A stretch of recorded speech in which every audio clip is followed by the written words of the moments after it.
Good morning, good evening, whoever you are, wherever you are, whatever you might be doing. We wish to welcome you to the Silverlight Show. The Silverlight shines to illuminate that which lies hidden in darkness. For those of you tuning in today, we welcome you in. Let me get one thing off my chest. Movies suck. Now, before you all start turning off, because that's been said by everybody and their brother in the internet, off the internet, in old age folks' homes, in preschool. Everybody has said movies suck. So let me assure you that I'm not here to complain about the quality of the movies. As a matter of fact, I'm going to argue movies are better than ever simply because they're making more money than ever. We're getting movies making billions of dollars and franchises in the multi-billions. So obviously, people are going to see these franchises, these individual movies, these productions. Let's call them productions. That's not what I'm going to complain about today.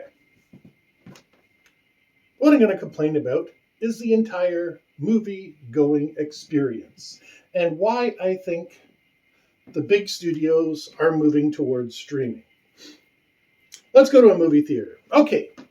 Movies are best viewed in a movie theater. I'm not going to make any bones about that. They have the sound perfectly set up, this giant screen TV, and it's just an immersive experience. The problem is you have to share that experience with 100 or more other people, all of whom are having their own individual human experience. So when you go there and one person is on their phone flashing every couple minutes for whatever message is coming through that's important to them. Maybe it's a high-priced executive. Maybe it's a drug dealer. Maybe it's just somebody helping out their friend through a bad time. It's their right, but you're stuck there in the movie theater with them. The seats in a movie theater. Okay, I'm a tall fella. Silverlight 6'3". They are very uncomfortable. And the only thing worse than them are airline seats. But movie theater seats, first of all, if you can find one that's not utterly disgusting, then you have to squeeze yourself into it. And speaking as a tall person, I have to scrunch down because the person behind me is not getting a fair chance. So unless I know the seat behind me is clear, I have to try to go on my lower back just so that the person behind me has any chance of enjoying the movie that they paid good money for. Now, I'm rare in that. A lot of tall guys just sit there and are willing to block out the screen. And I know it because I was a kid once. Now that movie theaters are delivering the food, in quotes, I find it very funny how the prices are. Like, the little one and I and my significant other, we all enjoy a tub of popcorn. And of course, dribble the butter on it. But we have a popcorn maker at home. We bought popcorn for like $2 about a year ago. And we've enjoyed popcorn every Friday night, a big bowl of it, sometimes two, depending on how we're feeling, if we're enjoying ourselves. And yeah, compare that to $10 for a box of popcorn that, yeah, it looks generous, but realistically, that's costing them pennies to make. Sheer profit. The drinks, they're fountain drinks.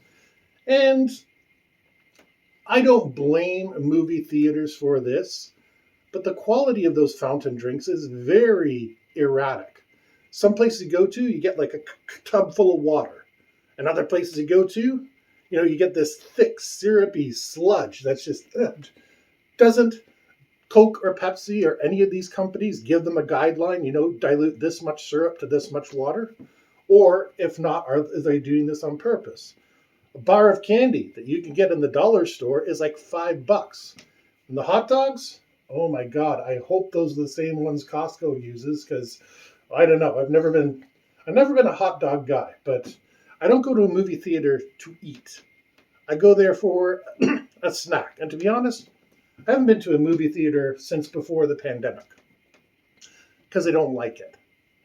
Now, I think your Disneys, your Netflix, they started streaming movie exclusives a few years ago. And I think the idea was they want to be able to take the movie theaters down, because every movie theater that's out there is going to take a share of their profit. And let's be honest, people are no longer as social as they were in the 40s, 50s, 60s, and 70s. In the 1970s, the only way to watch Star Wars was to go to the movie theater, or if you were one of the lucky ones who had beta and knew where you could get a Betamax tape, because I'm just old enough to remember back then, places that rented videotapes were few and far between. So, yeah, and you were watching it on a 20-inch TV or less, one of the old CRT style ones with the built-in volume, because nobody had a home theater back then. So there was an absolute, well, let me rephrase that. Movie theaters were a strictly better way to watch movies. But here we are in 2022. After going on 3 years of a pandemic, the movie theaters are simply, they're yesterday's news. I have no idea how these Cineplexes and Odeons and whatever all the other ones are that are going on manage to stay in business. Because while there are a few diehard moviegoers, and it's like any other form of entertainment, you're going to get those people that love it beyond anything else, and it's an experience for them. And I don't begrudge them that experience. But the majority of the population would rather sit at home, pay their $10 for their Disney Plus and get their latest Marvel or MCU, Star Wars, whatever Disney's umbrella happens to encompass this week. And this, I think, it's going to be interesting. You see, people predicted television would kill radio. And I don't think so. Because while drive-in movie theaters are dead and buried, aside from a few specialty places, movie theaters are still kicking. They're still going. They're still able to hang on by tooth and nail. But I think you're going to start seeing them go the way of the dinosaur. You're still going to have them, just like you still have radio stations, but it's nowhere what it was during the glory days. And the movie theaters are already starting to die out. I can remember when, in a 5-kilometer radius of me, there were 4 movie theaters. Now there's 2. Now, admittedly, 2 of those older ones were very small and were pretty out of date. But one of them, I watched it being built and I watched it being torn down. And that was in the span of 15 years. It's a convention center now, which I think is a good use. But we have a lot of convention centers around here. So once again, we come up with the problem of what are we going to do with these movie theaters once their use is no longer in watching movies. Because there's only so many convention centers any area needs. And I just cannot see movie theaters being able to hold on to anything other than a select group of their audience. They should start really encouraging loyalty programs and rewards and all that sort of stuff. I know they do, but this should be something that they hang their hat on. But most importantly, if movie theaters go the way of the drive-in and go the way of radio, where it's only a select few people that appreciate them, and the streaming services take off, this takes a lot of money out of the community. I don't know when the last time that you went to a movie theater was, especially one that was crowded, but remember, they have 5 or 6 employees working the snacks. They have people selling tickets. Even though they were automating that, they still have to have somebody to validate the tickets, which usually there's 2 or 3 in case one person kicks up a fuss. They had to have security going up and down to make sure people weren't theater hopping and stuff like that. So, I mean, that's at least 10 to 15 jobs that are all going to go away per theater. And I don't even know how many people are cleaning. I don't know how many people are cooking. And I don't know how many people it takes to set up, run the projector, or whatever they're using today. So how many jobs are being lost behind the scenes? Not to mention the distributor, the person that buys the film, and the person that decides what is going to be shown at your local place. That's a lot of jobs. Oh, and somebody who has to look at payroll and stamp it. That's a lot of jobs. And 1 or 2 of those jobs are pretty good paying. So while Disney and Paramount and places like that Netflix, are all going to be posting record profits, yeah, the local people lose out again. Coffee shops can't hire everybody. Not everybody's going to be able to deliver newspapers. So this trend, we're watching it take place live in living color before our very eyes. You know, there was once a time people would go to the movie theaters to get the news. That has completely, well, I only know that because I watch old films. And when I mean old films, I'm talking from the 1800s to right up to about 1920 and 1930. You know, I just have a fascination with that era. Because these are people who literally would be farmers. They would come into the city. It was a night out for them, so they'd be wearing their nicest clothes. And they would be watching Gertie the Dinosaur or something like that and thinking, wow, this is brand new and fantastic. It's an entirely different world. But we're entering an entirely different world now. And it's a world that encourages us to be inside of our houses. Not because of the pandemic. The pandemic is helping push us in that direction, but the way society is evolving is also doing it.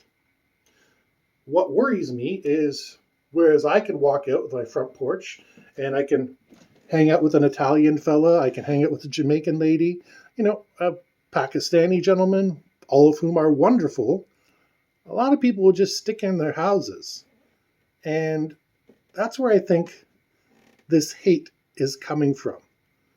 This insularism where it's me and myself and my family versus the rest of the world. Because we've all been to r/Reddit, or we've all heard horror stories about the evil neighbor from hell.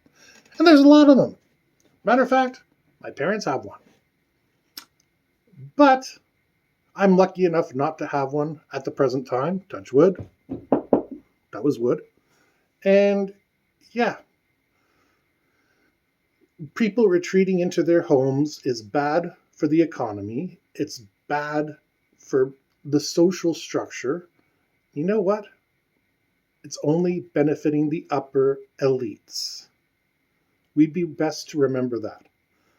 There's tons of social clubs out there. The Masons, the Lions Club, the Rotary Club, all these things, they're dying for members. I was looking into Girl Scouts the other day because my little one is about the right age to get into that. It's really hard to find a Girl Scout troop. Too bad. I love the cookies. But that's exactly my problem. How exactly do we get people out of their houses? We've gotten so used to this, and a few passionate people are out there saying, we want to go back to the movie theaters, we want to go back to the restaurants, but the silent majority are sitting back ordering Uber Eats while watching Netflix. It's the way we're evolving as a society. And yeah, once we're isolated and we start tuning into the media we want to watch, it becomes an echo chamber. So let's get back to being social. Let's go out to the movies. We don't have to join a social club, but usually they'll have a dinner and a dance going on for fundraising. You know what? Go out, be social. You've got a friend somewhere who's part of them. And you know what? You might just meet somebody new and interesting. Not for a dating or romantic or business purpose, but people who can still be friends. You know, we teach our kids all the time, be friends with people. And as adults, we're like, I don't want to hang out with people. And it's not the way to go. So, movies suck. We need to figure out a way to get away from them. But most importantly, we need to figure out a way to be human again. And without the pandemic, without all these other things, we need to treat our neighbors, our friends, our family, and our extended community the way we want to be treated. Because in the end, they're the ones that are going to help us when things go wrong. We hope you enjoyed this episode of The Silverlight Show. If you did, please hit like, share, subscribe. Buy one of the books in the description for 99 cents or more. It's a cheap way to enjoy yourself. If you want to get a hold of us, Twitter, you can hit us up on Twitter at Silverlight Live. That's at Silverlight Live, one word. And we hope you have a fantastic day.